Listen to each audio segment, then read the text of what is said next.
Perkenalkan, namaku Keila.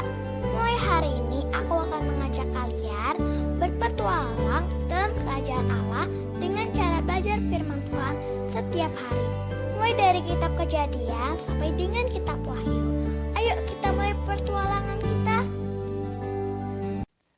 Hai anak-anak dan pemirsa sekalian dimanapun berada, kita patut bersyukur dan berterima kasih kepada Tuhan Yesus yang memberikan kesempatan kepada kita semua untuk belajar kebenaran Alkitab melalui renungan harian yang dipandu dengan buku berpetualang dalam kerajaan Allah.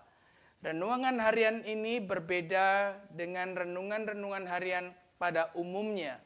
Karena renungan harian ini diurut dari kitab Kejadian sampai dengan Wahyu dengan harapan kita semua boleh mengerti tentang kerajaan Allah yang hadir di bumi baik pada masa yang lalu, sekarang dan yang akan datang. Sehingga setiap kita boleh menghormati Allah pemilik alam semesta ini atau Raja alam semesta ini. Yaitu Allah yang kita sembah, Allah yang kita percayai. Untuk renungan hari ini, sebelum kita mulai, mari kita bersama-sama berdoa. Kita tundukkan kepala kita berdoa. Bapa dalam sorga, kami berterima kasih, mohon pertolongan-Mu untuk kami bersama-sama merenungkan kebenaran firman Tuhan yang sudah tertulis dalam Alkitab. Tuhan tolong pada yang menyampaikan, menguraikan kebenaran firman Tuhan. Dan juga Tuhan tolong juga pemirsa yang mendengarkannya.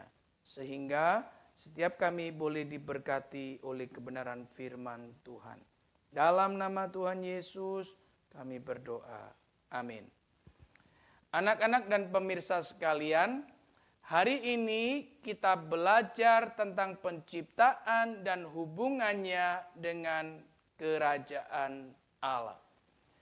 Nah, nats Alkitab yang akan kita ambil, kita dasarkan dari kitab Kejadian pasal 1, ayat 1 sampai dengan yang kelima.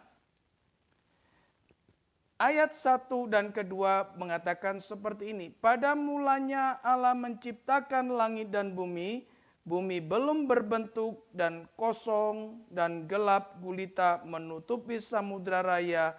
Dan roh Allah melayang-layang di atas permukaan air. Alkitab memberitahukan kepada kita bahwa segala sesuatu itu belum ada. Bumi belum berbentuk. Kosong, gelap gulita, tetapi roh Allah melayang-layang di atas permukaan air. Karena segala sesuatu itu belum ada, apakah Allah kesepian saat itu? Jawabannya, pasti Allah tidak kesepian. Wah, mengapa begitu ya? Karena Allah kita itu adalah Allah Tritunggal.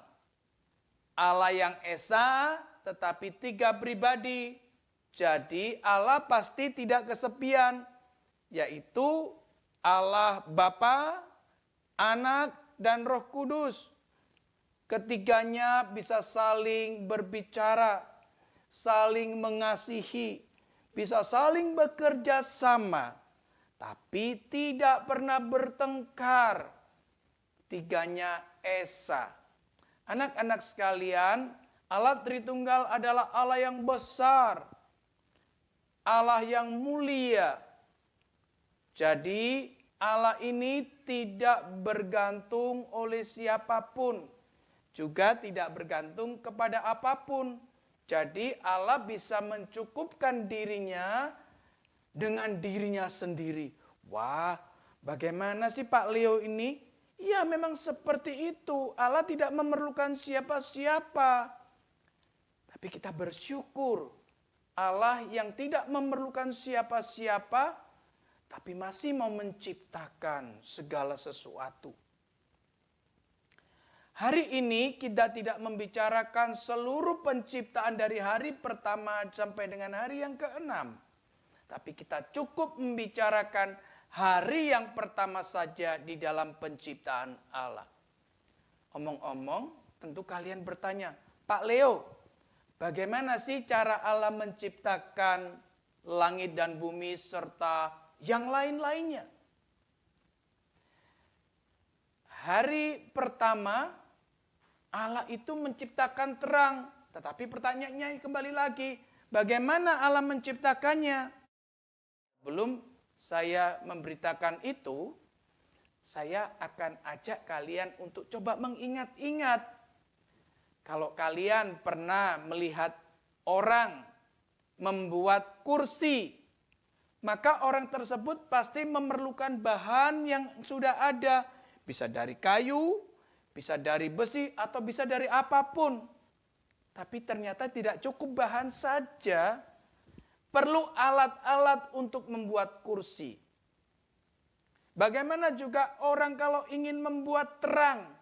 Orang itu pasti memerlukan sumber cahaya. Nanti akhirnya membawa lampu dan menjadi terang. Tetapi bagaimana dengan Allah kita waktu menciptakan langit dan bumi serta menciptakan terang pada hari pertama? Allah tidak memerlukan bahan-bahan lain.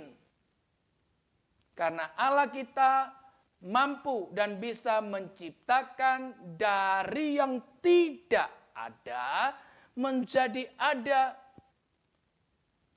Juga Allah kita tidak memerlukan alat untuk menciptakan. Allah cukup mengatakan dengan berfirman. Seperti ada tertulis di dalam ayat yang ketiga. Seperti ini. Berfirmanlah Allah, jadilah terang. Lalu terang itu jadi. Waktu berkata, jadilah terang. Lalu terang itu jadi. Wah, sangat senang sekali. Karena yang gelap Tuhan sudah hilangkan dengan hadirnya terang. Bumi yang belum berbentuk, Tuhan jadikan bumi. Wah, luar biasa bukan? Untuk apa ya Tuhan ciptakan terang? Supaya ketika Tuhan menciptakan yang lain-lain, nantinya khususnya manusia bisa melihat keindahan ciptaan Tuhan. Ada lagi yang jauh lebih penting.